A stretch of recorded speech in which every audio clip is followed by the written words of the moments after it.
Senator Sakaja, you've already voted. How are you feeling after the exercise?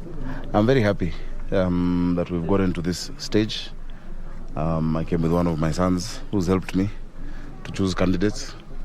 And this is one of the most important aspects of our democracy, the right to choose.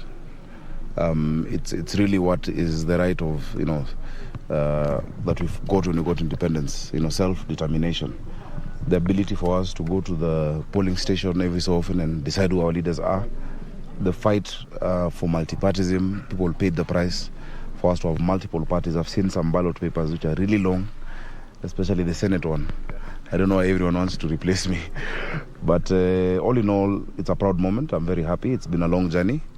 Many would have wished for me not to be on the ballot today, but I'm there. And I can confirm that we voted for me, yeah? Yes. And now, what's your opinion on the entire process, voting process? Well, there's a bit of confusion, but I think IBC is trying their best. For instance, I was in one line because they said it's alphabetical, starting with the first name, which is Johnson. But then when you get to the front is when they tell you, no, there's a spillover of this line. So we go to another. I think a lot of that information should be available before people line up. Before I voted, you saw there was an old man who had been here for a while, and he's had to go to another polling station. The directions are not clear. So I think just helping the voters understand the process is an area we can improve on. Number two, what I've seen, because I have agents in all the stations. I have 3,641 agents across the city. We've been getting reports that in the morning, some of them were not allowed.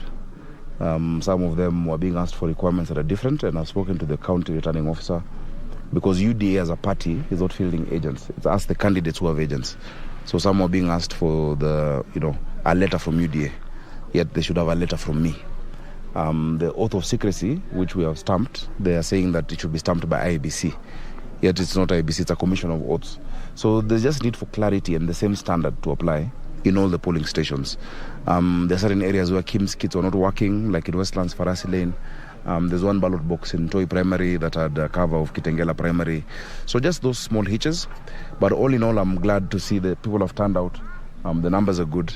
The reports we're getting from my secretariat, that there's no incident that is out of the ordinary to the extreme. But I would urge the returning officer, the county returning officer, to make sure that all of those questions on who gets into the station are addressed before the end of the day, so that when it comes to counting, which is the most sensitive time, we have the right teams in the hall. Do you think it's in order to revert to manual totally, or should we go? That's a matter that's been determined by court. So my opinion doesn't matter on that. The court gave its position yesterday on the issue of the KIMS kit and the manual register.